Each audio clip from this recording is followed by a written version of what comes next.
Nashik corporate love जिहाद प्रकरणात MIM connection समोर आले।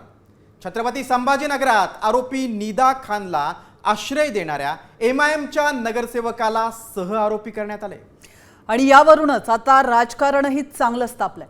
शिंदे सेना आणि भाजपने नेमके काय आरोप केलेत आपण पाहूया, त्यावरचा एक स्पेशल रिपोर्ट। निदा खानला एमआयएमचा आश्रय,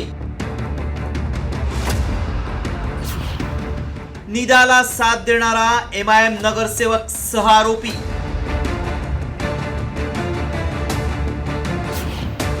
कॉर्पोरेट जिहादचा मास्टरमाइंड संभाजीनगरात।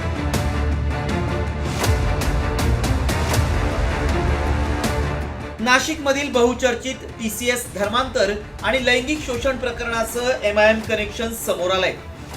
या प्रकरणातील मुख्य सूत्रधार संशयित आरोपी निदा खानला छत्रपती संभाजीनगर मधून अटक करण्यात आली आहे। तिला कोर्टात हजर केला असता 3 दिवसांची पोलीस कोठडी सुनावण्यात आली आहे। धक्कादायक बाब म्हणजे 25 मार्च पासून फरार असलेल्या निदा खानला एमआयएमचे नगरसेवक मतीन पटेलांनी आपल्या घरात आसरा दिला होता।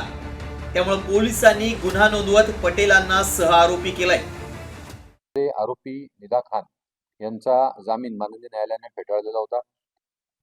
नाशिक शहर पोलीस व छत्रपती संभाजीनगर शहर पोलीस यांच्या जॉईंट ऑपरेशन मध्ये काल आरोपी निदा खान यांना छत्रपती संभाजीनगरच्या नरेगाव या परिसरातून ताब्यात घेण्यात आलेला आहे। नरेगाव परिसरातील स्थानिक नगरसेवक मतीन मजीद पटेल यांनी त्यांना आश्रय दिल्याचे निष्पन्न झालेलं आहे व त्यांना या गुन्ह्यामध्ये आरोपी करण्यात आलेलं आहे।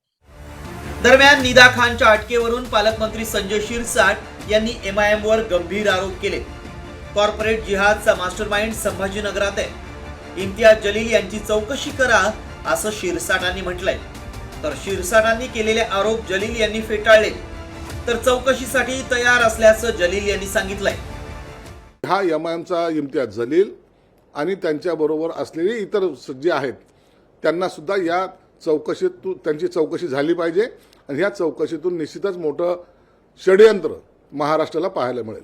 म्हणून ते हे सगळं करणारे त्याच्या मागचे मास्टर माइंड हे निश्चितच संभाजीनगरमध्ये आहे। खात्रीलायक सांगतो, खात्रीलायक यामध्ये पूर्णपणे एमआयएमचा हात होता, एमआयएमने केलेला सपोर्ट आहे आणि त्याच्यामुळेच हे सगळं प्रकरण घडलेलं आहे। जे प्रश्न पोलिसांना मला विचारायचे आहे ते मला विचारतील ना, ते एका पालकमंत्र्याच्या मार्फत मी विचारणार आहे का? किंवा पालकमंत्री याचा पोलिसांची वर्दी घालून बसलेले आहेत तिथे की ते सगळं निर्णय घेणार आहे? म्हणजे पोलिसही आम्ही, अदालत भी आम्ही, निर्णयही आम्ही देणार आहे करके पालकमंत्री राजनीती करत असेल तर मला काय देणं घेणं? दुसरीकडे भाजपचे मंत्री राधाकृष्ण विखे पाटील यांनीही या प्रकरणी एमआयएमच्या चौकशीची मागणी केली आहे। संभाजीनगर हे पूर्वीपासून सिम्मीचं केंद्रच होतं, त्यामुळे एमआयएमची लोक सुद्धा सिम्मीची संबंधित आहेत का याचं सुद्धा मला सरकारने याची सुद्धा चौकशी केली पाहिजे। गर्भवती असल्याचं कारण देत निदा खाननं अटकपूर्व जामिनासाठी नाशिक कोर्टात अर्ज केला होता, मात्र कोर्टानं जामीन अर्ज फेटाळला होता।